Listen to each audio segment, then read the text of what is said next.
Well, hello everyone, and welcome to my new YouTube channel. If you haven't checked me out, I am on a couple other channels. I have Bunny Advocate, if you want to check that one out. I also have a pet sitting channel, and I have a Sheldon the Turtle channel. So if you check those out, that's great. If not, that's fine too. I'm starting this because I've been thinking about this for a while. I went in to the doctor about 2 months ago because I noticed a lump in my neck, and I'm pretty sure you can see there's a scar here where they did end up removing the lump. So about 2 to 3 months ago, I went in. I had this lump in my neck. It was pretty big. Figured my lymph nodes were swollen, but I didn't really feel bad. I mean, normal stuff that you get when you're like an older adult woman, like sometimes a couple heat flashes during the day, sometimes overtired. I have asthma, so my breathing, when it was irregular the last couple weeks, I didn't think too much of that because, it's just, those are normal things for me. Nothing really pointed to I was sick in any way. I just didn't feel quite right. But they were things that I figured, I'm getting older. And like I said, I'm going through a change. I'm, around that age where you go through menopause. So I started having some night sweats, some going back and forth between hot and cold at night. That was pretty much it. And then, like I'd say, the last week or two, I noticed that my appetite just really wasn't there. It wasn't bad. I could eat maybe once a day, which for me is not normal. But it also wasn't, like I said, it wasn't normal, but it wasn't bad. So I didn't think too much of it. But like I said, I had this lump in my neck, and they took me in after about I'd say around a month of that, because at first I was just like, my lymph nodes are swollen. I probably am getting a cold and just don't realize it, but I didn't have any cold symptoms or anything like that. So it took me till about a month before I finally went to the doctor, and I said, look, this is here. I don't know why. Can we check it out? So they sent me for a couple tests, and then they sent me in to get a needle biopsy. So I did the needle biopsy. Everything came back fine. So went back to the doctor. Everything's fine. Still don't feel sick, but the lump's still there. It hasn't gone away. It hasn't gotten bigger, hasn't gotten smaller. It's still, like I said, a good sized lump in my neck. So I said, what else could this be? And they sent me to an ear, nose, and throat doctor. I mean, it's all along my throat. It's, who knows? And he said, well, you might have an autoimmune disease, or maybe with the needle biopsy, they might have missed something. But, most likely they didn't miss anything in the needle biopsy, but, we're just going to send you in and do a total biopsy. And if any of you have seen me before on my other channels, you might also notice that the left side of my face is drooping. Around the time that COVID hit, I had gotten Bell's palsy. So my nerves on this side took a while to come back. And a lot of the stuff on this side is still a little bit off. My left eye especially. My smile's not quite straight. It's a little off. Bothers me, doesn't usually bother anybody else, but it bothers me. So The doctor saw that, and he said, when we go in there, we're gonna do a whole scan of your head and your neck, because he's like, I want to check the nerves in there, make sure they grew back, and make sure everything's fine with them, and that you should be getting the feelings and sensations and everything back on that side of your face.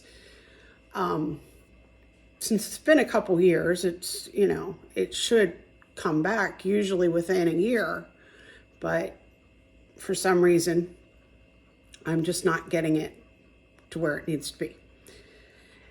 Anyway, so they checked all of that. And like I said, the needle biopsy came back fine. The nerves had grown back. Everything looked good.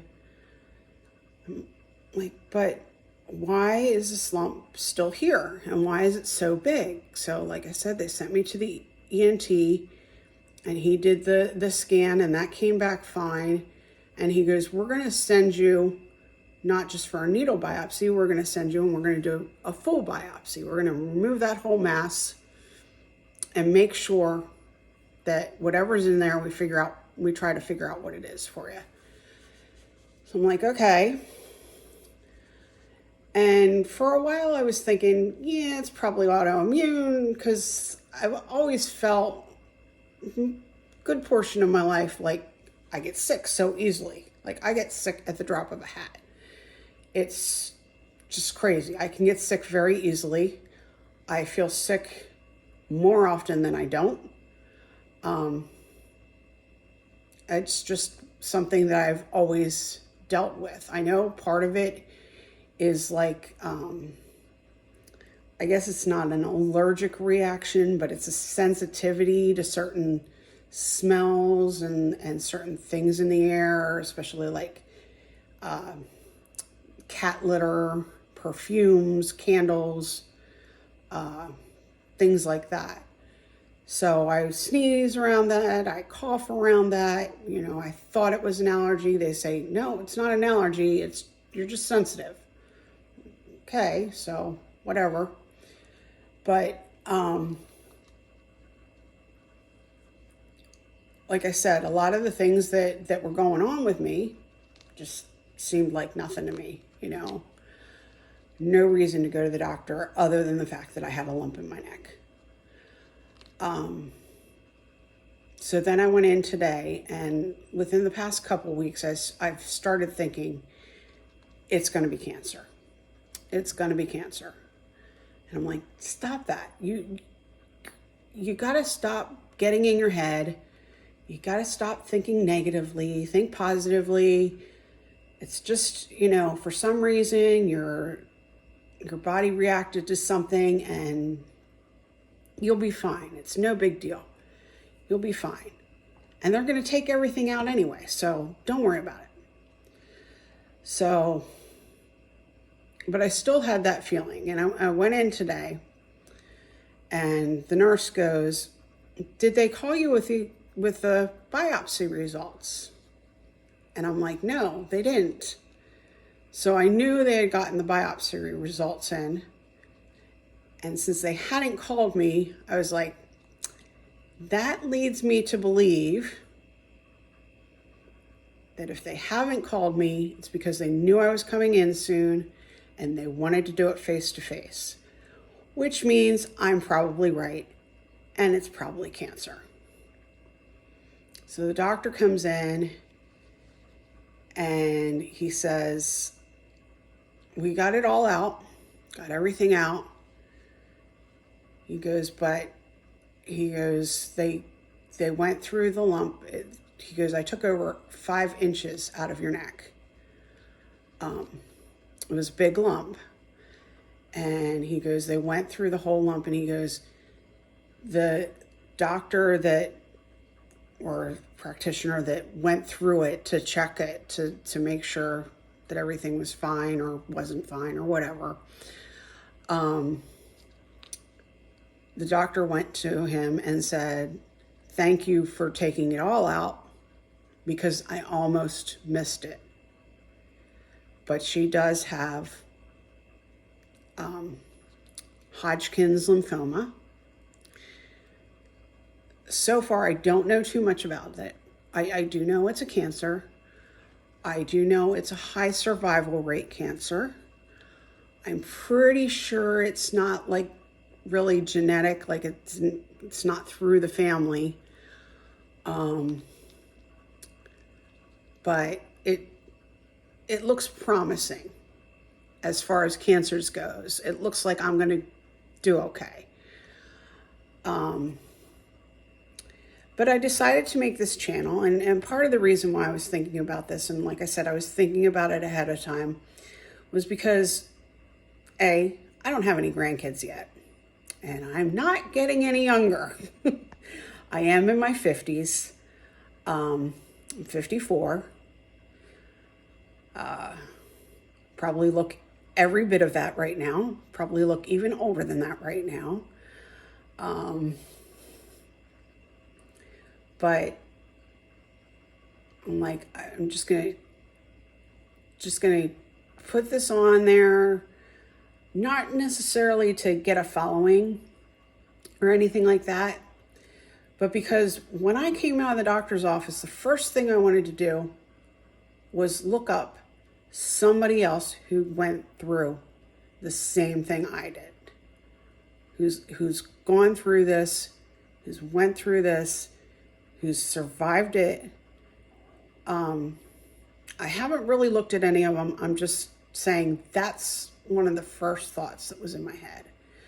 And I was like, well, if there's anybody out there that when they come across this page and they go, oh yes, I have that too, or I just found out I have that, I want them to feel like, yeah, there's somebody else there that has it. And this is their story. This is what happened for them. I think overall today, I had a pretty good day for me. I mean, yes, that threw me for a loop. I am shaky a little bit, which I do tend to shake anyway. And I'm really tired right now. But other than that, overall, I had a pretty good day. And like I said, it's not an easy day. It's not a good day to, call all the relatives, say, hey, look, this is what's going on with me, and have everybody go, oh no, what does that mean? And you're sitting there going, I don't know. All I know is he told me I had cancer and I tuned him out. Or I shouldn't say I tuned him out. I was listening. I did get the general gist of what he was saying, but he asked me if I had any questions. And I'm like, at this point, I'm going to say no. Because even if I have questions, even if I ask them right now, whatever you tell me is going to go in one ear, out the other. I'm not going to remember it. It's not worth the energy right now to focus on that. My energy needs to focus on trying to stay positive. Now, this is not an easy thing for me. This is actually a very difficult thing for me. I've had anxiety and depression pretty much my whole life. I have family members with anxiety and depression. And I have a little bit of PTSD. Had some things in my past that, we don't want to really deal with or think about too much. Deal with them when I have to.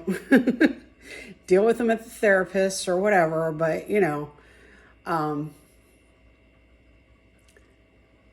I haven't had that many nightmares lately, so that's good. But, I just want to, at this point, with what I'm going through now, I know the best thing for me, the healthiest thing for me, is to try to stay positive. And like I said, that's not going to be an easy thing for me. So that's another reason why I'm doing the channel. Hopefully I can keep myself to go, hey, you're doing this because you need to stay positive. Think of something positive, even if it's just one thing a day or one thing a week or something, just something positive. So today my positive thing is I talked to almost every family member. And I kept my attitude up, and I ate a decent meal tonight. I ate actually 2 meals today. I was surprised because, like I said, the past couple weeks it's been about 1 meal a day, but I did get 2 meals in me. So we're going for it. Having a good day. Do know I'm going in soon to see the hematologist. Don't know when that's going to be, but they're going to be calling me. Got to set up an appointment. And then when I'm done with the hematologist, I'll probably be going for some chemo treatments. And that scares me a little bit. I'm sure I'll be okay, but I'm one of those people that I am not, I've never taken real pride in my appearance. I've never felt like I'm necessarily that good looking. I feel like I'm okay, but I don't feel like I'm pretty. I just never really have. Never.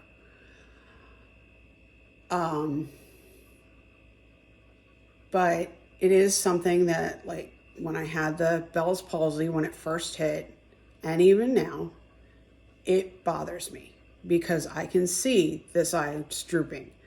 I can tell that when I'm eating or drinking, I have to think to keep my eye open. I can tell that there's a problem on this side of my face. I can feel it as well as see it. I don't even like looking in the mirror since that has happened. Add in the scar here, the other scar on my neck from the other time I had neck surgery. Every time I do something like that, it, just adds a little bit to the discomfort level. Let's say that, discomfort level. And one of the big things that I thought about was, what if I lose my hair? I was listening to Black Belt Barista today. Barista? I can't even pronounce that. It's a UK term for a lawyer. I cannot pronounce it right now for the life of me. But I was listening to him today, and it was something that he had actually put out a little while ago about alopecia and going bald. And I was listening to that before I went to the doctors, and then I heard I have cancer, and I'm sitting there thinking, cancer, chemotherapy, losing my hair. Okay, my hair is not great. I mean, it's blonde right now. It's not usually blonde. It's usually brunette. Maybe with some red in it, but not too. I mean, there's some gray in it. It's not too gray considering how old I am, but there is some gray. You can see along the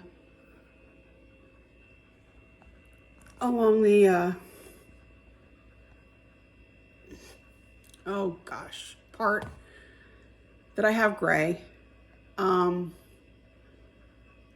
My hair is something that I've always, I guess, felt the most comfortable about because I've had a lot. It has usually been long. Now, recently we did go rather short. And I do like this too. Not today, obviously. I keep playing with it. It's just not quite doing what I want it to do, but that's okay. You have those days. But I just started thinking, what if I lose my hair? What am I going to do? I already put this like scarf around my neck to cover up my scar. Am I going to be wearing a scarf on my head? Am I going to be wearing a wig? You know what? I need to get over it. Not going to be an easy feat, especially because I work with kids. When they see me come in and I don't have hair left, we'll see how that goes. I don't know.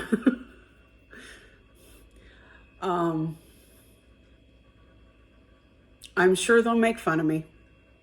They always do. They find something to make fun of me. Always. Always. They're kids. It's what they do. And that's fine. I'm okay with that. I really actually am. I would rather they do that than sit there and be like, what's wrong with you? You want to know what's wrong with me? I'll tell you what's wrong with me, but actually the kids, I'll probably be a little more gentle about it, and I probably won't tell them exactly what's going on, but I will tell them that I'm going through some treatments and that, you know, going through a rough time right now. Because they deserve to know something. Maybe not the exact thing, but, you know, if I'm going to survive this, which I plan on doing, they don't need to know that I'm worried. And they don't need to know that it's necessarily cancer. I'm sick. It's a decently scary sickness, I guess. I don't know exactly what term I'm going to use for that. But I'm going to be okay. Gonna be okay. Because that's what I'm planning on. If that changes, hopefully it doesn't for a long time, I'll deal with it when I get to that page. But right now, like I said, the kids don't need to know that.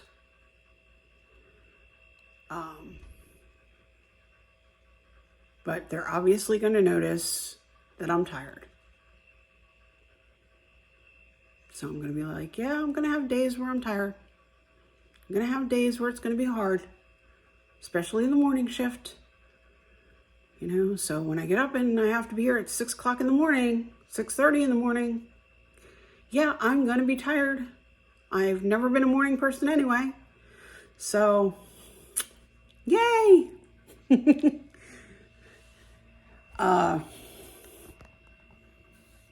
But yeah, I think I'll be good. And like I said, they do deserve to know something. They don't necessarily need to know all of it. If it comes to the point where I ever have to tell them all of it because I am going downhill or whatever, then we'll talk to the parents. And let them deal with it. Because I am not doing it.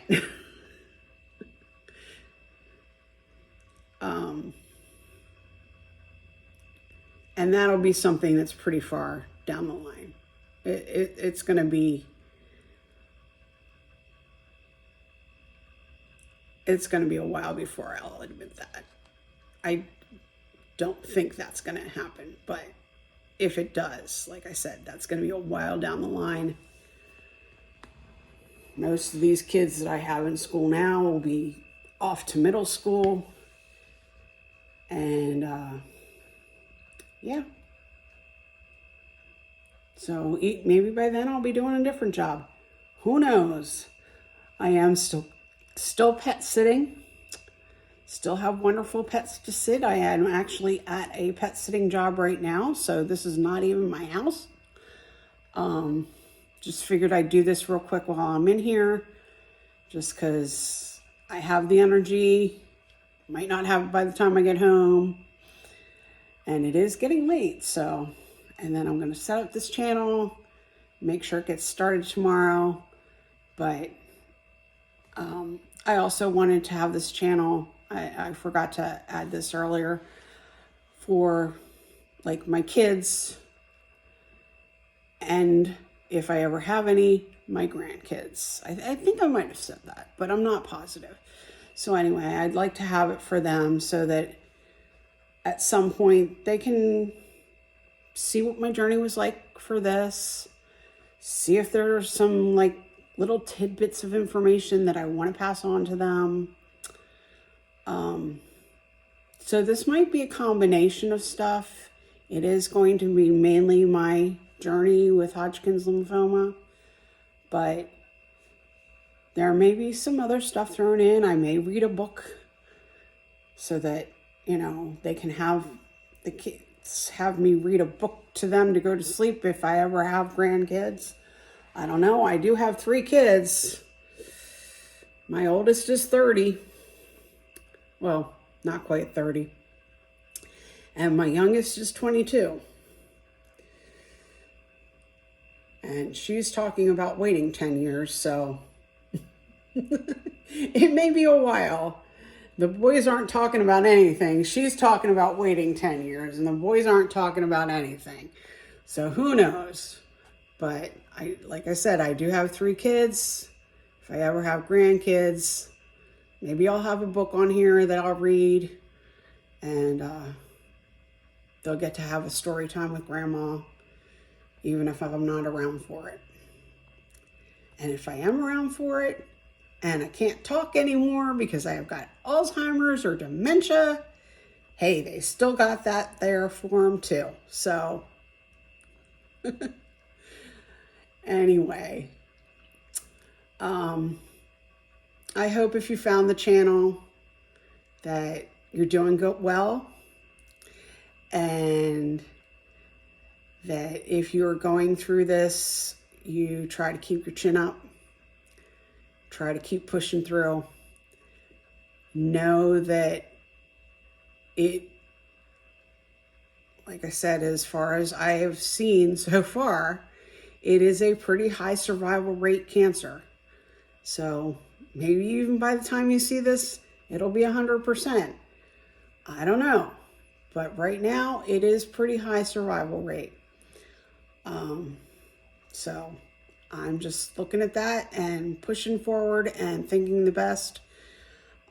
And like I said, they didn't see much in there when they did the full biopsy. So maybe that's all there is. Maybe I don't have anything else. Maybe it hasn't progressed anywhere else, and maybe all I got to do is go through one treatment of chemo. I don't know. I don't have a clue. But we'll see. We'll take it day by day. Either way, even if I don't have chemo, or if I have chemo for the rest of my life, I'm going to keep doing this channel for a while.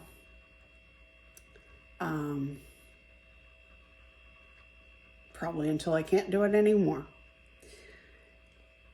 And hopefully I can do it, like, I'm thinking probably once a week. I may do it more often right now because, yes, it's on my mind. It's obviously on my mind.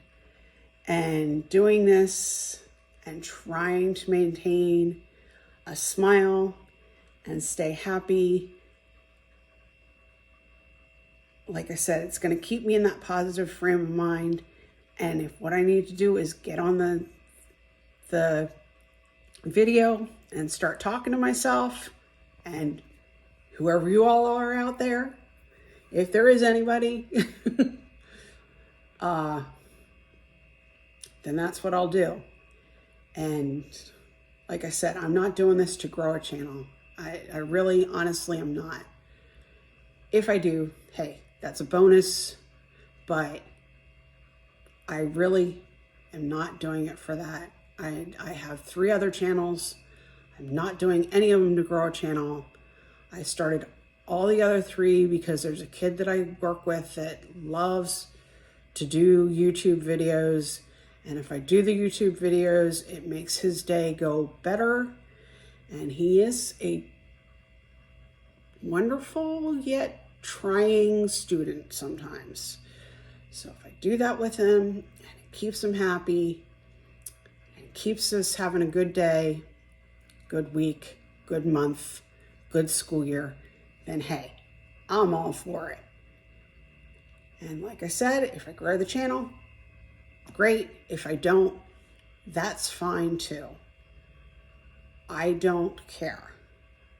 I'd like to have money to get through the rest of my life, be able to pay my bills. But honestly,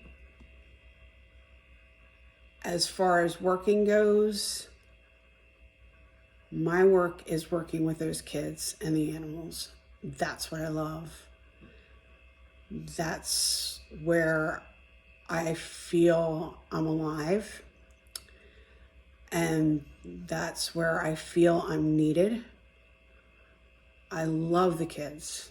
I absolutely love the kids. If I could save every single kid in the world, I would. If I could save every single animal in the world, I would. That's just me. That's who I am. That's the biggest part of me, is wanting to take care of children and animals. Whether they be my own children, my own pets, or others. Doesn't matter.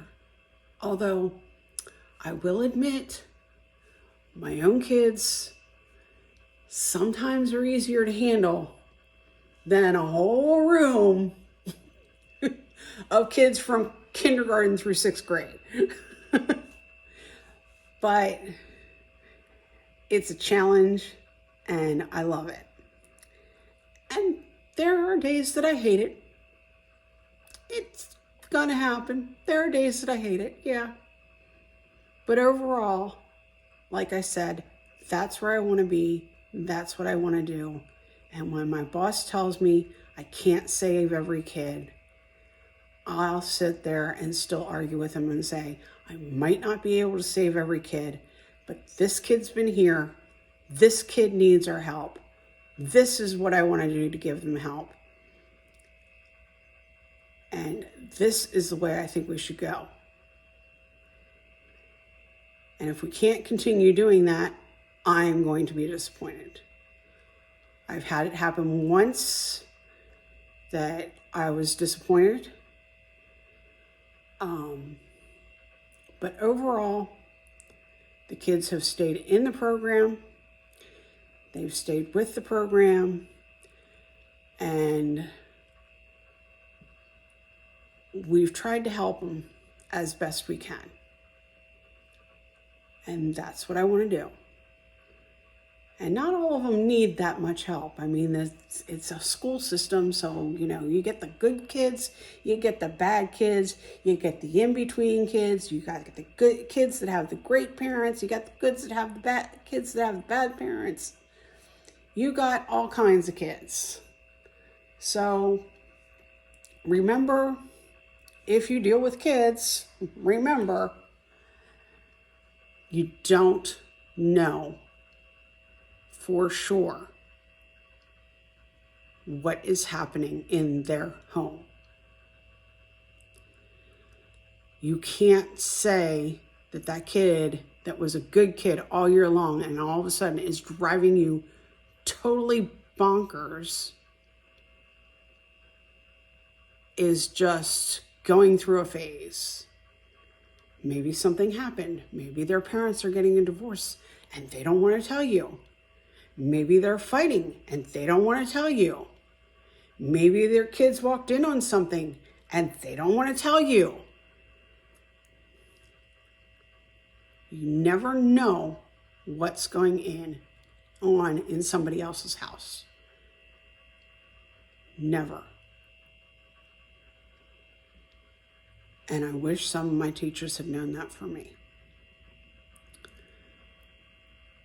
And I think that's something that if you are a teacher and you see this, or if you just work with children and you see this, please remember that. You don't know. That kid could come in and be the worst kid ever, start out as the worst kid ever, and you don't know what's going on. They might not be the worst kid ever. They might be acting out for a reason. Try to communicate with them. It's not always an easy thing. Sometimes they will battle you. Sometimes they won't talk to you. But try to communicate with them. Try to get through to them. Even if it's for 5 minutes out of the whole school year, you only get 5 minutes of quality time with them where they're actually listening to you. It's 5 minutes than you got the year before. And it's 5 minutes that they needed. If they know that you care about them, and I believe my kids know that I care about them, I call them all my kids. They're all my kids. They're no longer their parents while they're at school. They're mine. I treat them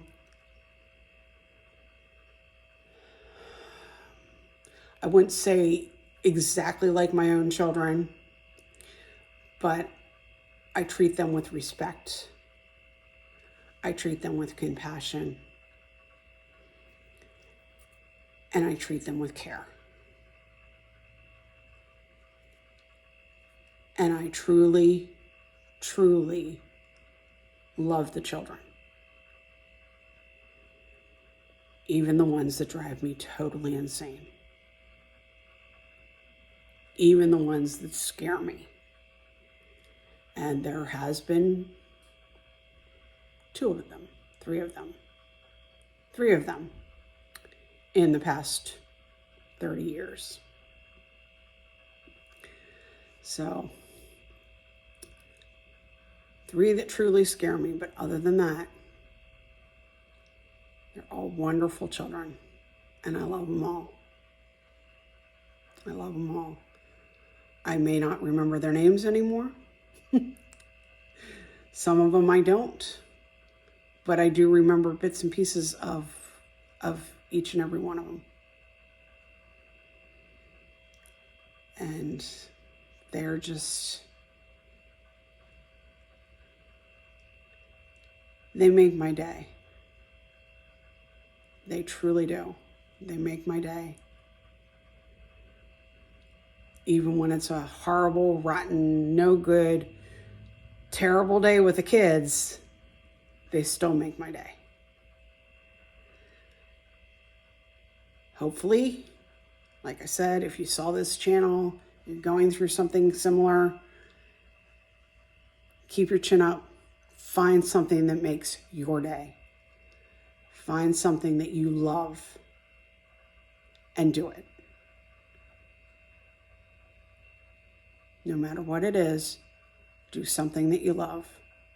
Doesn't necessarily have to be your job, although jobs are easier when you love them. Not necessarily financially rewarding, because my job is definitely not financially rewarding.